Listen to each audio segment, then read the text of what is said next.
to share my views on health is wealth. Health is the biggest wealth for a human being in his entire lifetime. Every individual can survive without excess money but can't survive without good health. Health is something that we can't buy it with money, and we have to take care of our health with money when needed. Everybody should exercise daily in any form such as yoga, dance, zumba, aerobics, etc. We should at least give 30 minutes for exercise. Secondly, eating healthy is more important than exercise. We should avoid eating a lot of junk foods and avoid eating food items containing excessive sugar, salt or oil. Everybody should decrease their screen time because we are living in the world of technology.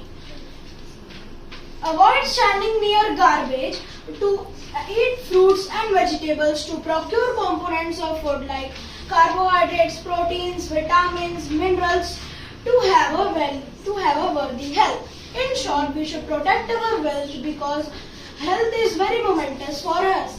Wealth is essential because when health is poor. Thank you.